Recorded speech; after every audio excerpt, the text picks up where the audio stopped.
1. Hey everyone, it's Aurus and Eliza. What's up everyone? I hope everyone's having a great day. Listen everyone, we were just conversing about the big F word. Yup, the big F word. And it's not fudge. It's not frowning. It's not fake. I'm just thinking of random F words now. No, but we were actually talking about fear. Why? How fear affects your communication in many different types of environments, right? How can we avoid fear in anytime we are conversing with anyone, anywhere? But also, how can you spot when people are fearful or when they're not really confident and they're feeling that intense feeling of like, well, what am I doing here? And they're nervous and they're scared, right? So first of all, Lisa, let's go over quickly why it's so crucial not to have fear when you're communicating. What does it do to you? Okay. Well, guys, what's the point of communication? Why do you have conversations with people? Do you want to convey messages back and forth, right? Like if I'm talking to Aurus, I want him to know certain things. Yes. And then if he says things back to me, he wants me to know certain things. But if I'm like scared in my head of something, like even if it has nothing to do with the conversation, like let's say I'm scared of like a meeting I'm going to have later, he's going to pick up on that, right? And then no matter what I say, that message isn't getting to him, right? Mm-hmm. Because he's just picking up on the fear. He's not picking up on the actual message. So he's going to say like, oh, she's scared of something. And what's he going to do? He doesn't know my whole life, supposedly. But let's say he doesn't know my whole life, but he only knows that this thing that I'm telling him and the fear, he's going to put those two together. And then he's going to think that that fear has to do with something that I'm saying to him, right? And he's going to get a completely different message. So the whole point over here is if you want to communicate effectively, you actually have to communicate what you want to communicate. And fear has a huge power to communicate the exact wrong thing that you don't want to say. For example, like let's role play a little bit over here. All right. Let me just set up the camera. Okay, go. Okay, so we're going to have a conversation about, let's say we're going for lunch, right? Okay, so cool. Start talking to me. Am I scared or are you scared? I'm going to be scared. Okay, good. Hey, Eliza, you want to go grab some tacos for lunch? Tacos? You want to get tacos? Yes, tacos. Chicken tacos. Okay, but like when do you even want to go get tacos? In about an hour? An hour? Wait, when? Like in an hour. Okay, so Aldous, from that conversation, Yeah. What are you getting from that? Well, first of all, guys, disclaimer, we were exaggerating a little bit. Just a little bit. Just a little bit. But the idea is just that she was showing fear. What I got is that, first of all, you were weird. I don't know why you were scared. I was just asking to go tacos as a coworker. And like, why? Like, everything was why, and you're not confident, and you could even be a little creepy. Right. You come across as some like weirdo person, and then Aldous thinks that you have some issue with tacos or him or going, and like you're just not going to deal with it. So you're limiting your amount of communications you're going to have with this person in the future. You don't want to do that. You don't want to have one conversation, say, oh, no more conversations in the future. The whole point of this is so that you can create more conversations. So you have to really be careful that your fear doesn't come out during your conversations. 100,000% I agree. And also, if you're always so scared and you're fearful to converse in different situations, guess what, guys? You're not going to enjoy anything, and you're not going to get anything, or you're not going to achieve your goals, either work-wise, relationship-wise, friendship-wise, so many other categories. You're not going to get it because you're so scared, and people will pick up on that fear she mentioned. They put two and two together, and you're like, he's not confident. Why should I be with him? Why should I be with her? Why should I hire this person? Why should I give them the opportunity? This can be really terrible in interview, guys. Like, really you're bad. not going to get a job if you seem super nervous and super scared. Unless the job you're going for requires you to have that, which I can't think of one right now. But yeah, something like that. Now, Eliza, how can you tell from looking at someone or by their body language or by what they're saying or not saying, how can you tell if someone is nervous? How can you spot fear on someone? So you can't necessarily spot why they're nervous or why they're scared, but you can spot when they are feeling this way.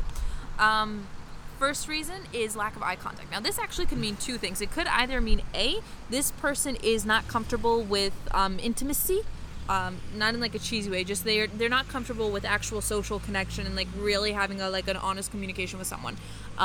So it could be that, or it could be that they're nervous about something, they're scared about something, so they're not making eye contact. Like if I'm like constantly like this rather than looking at you, then you know that I'm not comfortable, I'm not in a good situation there. Another is, I actually have this habit myself, picking at your fingers, right? Like if you see someone that's just like picking at something, right? Like there's like a thread on their sleeve that they keep touching, or they keep moving their hair, or they keep doing something, anything that they keep poking at, that's anxiety, that's a fear. If someone's restless, if they're moving around, if they can't just sit there and be in the conversation with you, something's up. What do you think? So those are definitely some things to always look out for, right? Like, well, what are they doing with their hands? Are their hands like in their pockets? Now, of course, they're probably going. Maybe they're trying to get a candy or they're trying to take out something. But during the whole conversation, are their arms closed? Are their arms their hands behind their back and their pocket? Are they maybe doing some pen spinning? Maybe they have a little ADD. Like, what are they doing? Another thing I like to look at, for example, is how are their shoulders? Are they really that tense and scared that they're like this all the time? I mean, maybe that's just the way their posture is. But maybe if you're really looking, look at them when they're not nervous, and then look at them when they're nervous.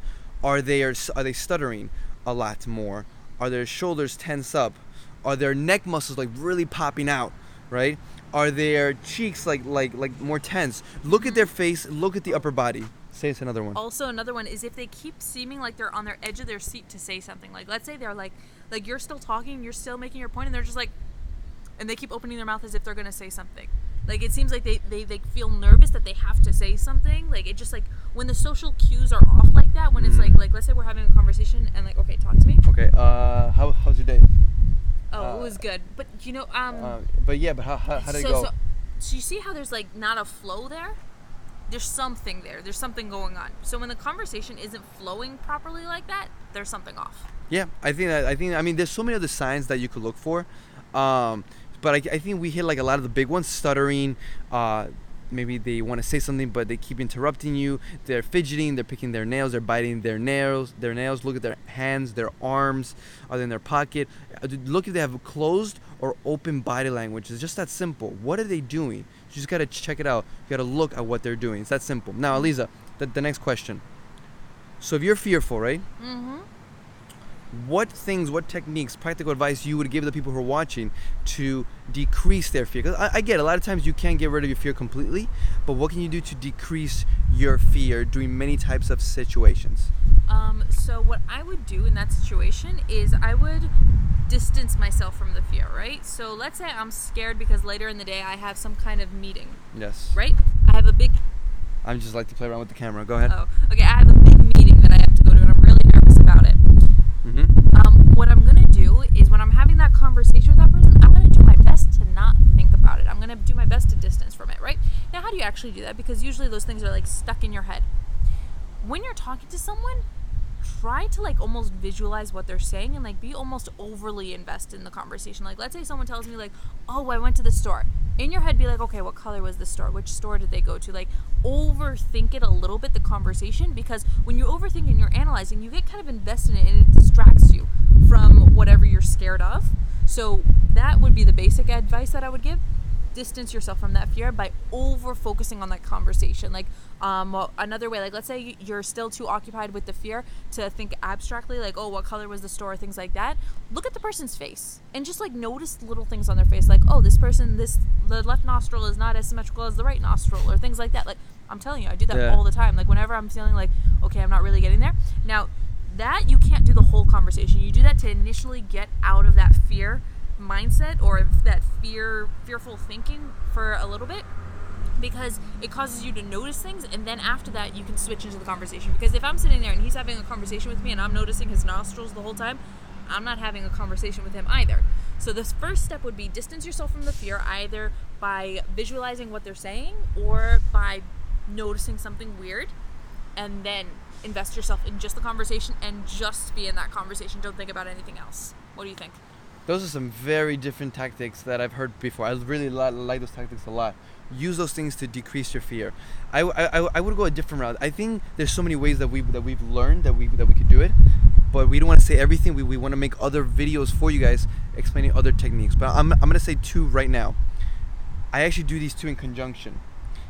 One time I went to a, yes, please hold it for me. Thank you very much. So I one time went to an event where someone basically said that in your life you should have several types of people in your life. One of them should be people that build your confidence, right? So when you know that you're about to go into a situation, you're fearful, like a networking event, you're going to an interview, whatever the case is, and you're scared, call these people up before the event or before the thing. Have them build your confidence, right? I mean, like, it sounds so simple, but we forget it. Do that, right? And on top of them building your confidence and telling you great things about yourself, like these are like your cheerleaders, basically, right? Can you say that? Yeah. Yeah, okay. So like your cheerleaders. Oh yeah, right? Other than that, you want to prepare. I don't want to say prepare ahead of time, but the way you can decrease the fear and go into the event is doing mini versions of the big event. Doing mini versions of the big event. So are you going to an interview, a really big one that you're really scared of? Let's say you're going to a big consulting firm, but you're very scared. Go to little mini consulting firms or little consulting companies and go to random interviews. And you don't really care how it goes because you don't want to work there, obviously. So you can experiment. Maybe in a couple you'll be nervous, and other ones you won't be nervous, and you can experiment and just try new things. But you don't really care about the results. So once you've got all this practice down packed, once you go to the real interview, you're less scared. Go to little mini meetups that you really don't really care about. Right? When you don't really care about something, not that you don't care about it completely, right? You still want to make a good, like a good impression, but you don't really matter about the results because that's not your goal. Right. Go to these little mini meetups, right? Keep doing this. Do a couple of them, right? Practice, get it all out, warm up, then go to the real networking event, and you're already warmed up, and you know what to expect, but just on a larger scale, and you're not as of a rookie, and you don't feel as fearful as before. So these two things, practice, do these mini versions, and then go into the real one, and call the people that build your confidence, have them build you up endurance-ly, like mentally and heart-wise, and you're gonna kill it. I'm telling you, it just works. Yeah. So for now, we're gonna stop here. There's so much more advice that we can continue talking about. So this whole month is gonna be topics related to the mindset of fear, right, Eliza? Yeah, but specifically with communication, because there's a lot of people out there that talk about fear in general, and that's not what we're about. We're going to tell you practically how to actually either utilize that fear for the best or how to overcome it using communication. Yeah. Any last words?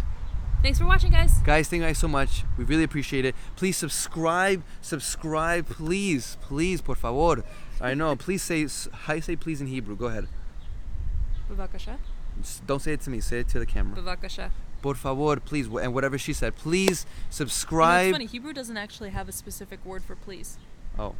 You could say like slicha, bavakasha. A side note, guys. Oh yeah, side note. This is a different channel for that. But please, guys, subscribe to our channel. We would really appreciate it. Guys, thank you guys so much. And of course, till next time.